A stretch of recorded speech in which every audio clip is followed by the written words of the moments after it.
सर्वेभ्यो नमो नमः।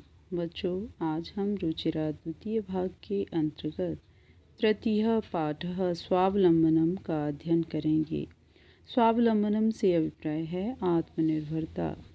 बच्चों, इस पाठ में दो मित्रों के आचरण के बारे में बताया गया है। एक मित्र अपने काम के लिए दूसरों पर निर्भर रहता है और दूसरा मित्र पूरी तरह से आत्मनिर्भर है, यानी कि अपने काम स्वयं करता है।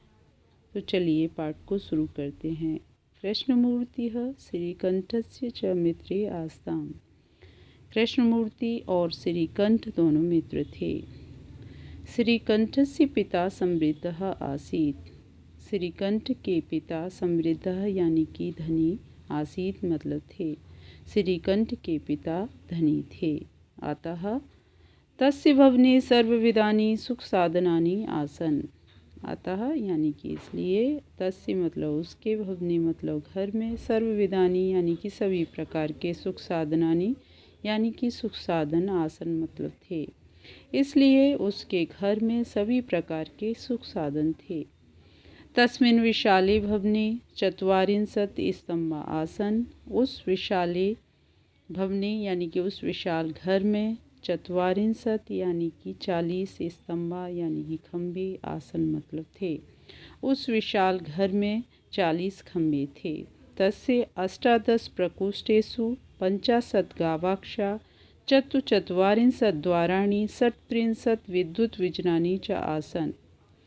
उसके घर में 18 प्रकोष्ठेषु यानी कमरों में 50 गावाक्षा यानी कि 50 खिड़कियाँ, चत्वारिंशत् यानी कि 44 द्वाराणी यानी कि द्वार, षट्त्रिंशत् यानी कि 36 बिजली के पंखे थे। अब देखते हैं। तस्य 18 उसके 18 कमरों में 50 खिड़कियाँ, 44 द्वार और 36 बिजली के पंखे थे। तत्र 10 सेवका निरंतरम कार्यम कुर्वन्ति स्म। वहाँ 10 सेवक निरंतर कार्य करते रहते थे। परम कृष्णमूर्ते माता पिता च निर्धनौ कृषक दंपति। परंतु कृष्णमूर्ति के माता पिता निर्धन किसान पति पत्नी थे। तस्य गृहम आडंबर विहीनम साधारणम च आसीत्। उसका घर आडंबर से हीन साधारण था।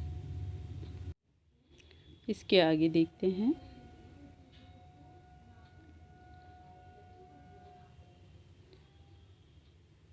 एकदा श्रीकंठः तेन सह प्रातः 9 तस्य गृहम् आगच्छत्। एक बार श्रीकंठ उसके साथ प्रातः यानी कि सुबह 9 यानी कि 9 बजे तस्य गृहम् आगच्छत् यानी कि उसके घर आया। एक बार श्रीकंठ उसके साथ सुबह 9 बजे उसके घर आया। तत्र कृष्णमूर्ति तस्य माता पिता च स्वशक्त्या श्रीकंठस्य आतिथ्यम अकुर्वन्। वहाँ कृष्णमूर्ति और उसके माता पिता ने अपनी सामर्थ्य से, अपनी शक्ति से श्रीकंठ का अतिथि सत्कार किया। एतत् दृष्ट्वा श्रीकंठः अकथयत्। यह देखकर श्रीकंठ बोला, मित्र अहम भवतां सत्कारेण संतुष्टो अस्मि। मित्र, मैं आपके सत्कार से, अतिथि सत्कार से संतुष्ट हूँ। केवलम यद मे मम दुखम यत् तव गृहे एकोऽपि वृत्तः नास्ति। केवल यही मुझे दुख है कि तुम्हारे घर में एक भी नौकर नहीं है। मम सत्काराय भवतां बहु कष्टम जातम। मेरे सत्कार के लिए आपको बहुत कष्ट हुआ। मम गृहे तो बहवः कर्मकारा सन्ति। मेरे घर में तो बहुत से नौकर हैं। तदा कृष्णमूर्ति अवदत्। तब कृष्णमूर्ति बोला, मित्र मम अपि अष्टौ कर्मकारा सन्ति। मित्र, मेरे भी 8 नौकर हैं। ते च 2 पादौ 2 हस्तौ 2 नेत्रे 2 श्रोते इति। यानी कि वे हैं 2 पैर, 2 हाथ, 2 आँखें और 2 कान। इसके आगे देखते हैं।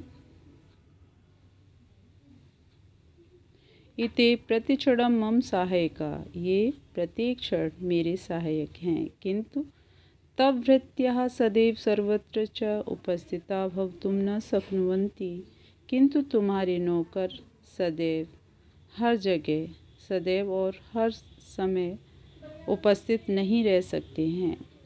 त्वं तु सर्वकाराय वृत्त्याधीनः, तुम तो अपने कार्य के लिए नौकरों के अधीन हो। यदा यदा ते अनुपस्थिता तदा तदा त्वं कष्टम अनुभवसि, जब जब वे अनुपस्थित रहते हैं तब तब तुम्हें कष्ट का अनुभव होता है। स्वावलंबने तो सर्वदा सुखमेव, स्वावलंबन में तो हमेशा सुख ही है, हमेशा सुख ही है। न कदापि कष्टम भवति, कभी कष्ट नहीं होता है। श्रीकंठ अवद, श्रीकंठ बोला, मित्रः तव वचनानि श्रुत्वा मम मनसि महती प्रसन्नता जाता। मित्र, तुम्हारे वचन सुनकर मेरे मन में बहुत प्रसन्नता हुई। अधुना अहम अपि स्वकार्याणि स्वमेव कर्तुम इच्छामि, अब मैं भी अपने कार्य स्वयं ही करना चाहता हूँ। भवतु सार्धद्वादशवादनमिदं साम्प्रतं गृहं चलामि। अच्छा, 12:30 बज रहे हैं, अब घर चलता हूँ। इस प्रकार श्रीकंठ बोला। बच्चों, मैं आप सभी से आशा करती हूँ आपको ये चैप्टर समझ में आया होगा। धन्यवाद।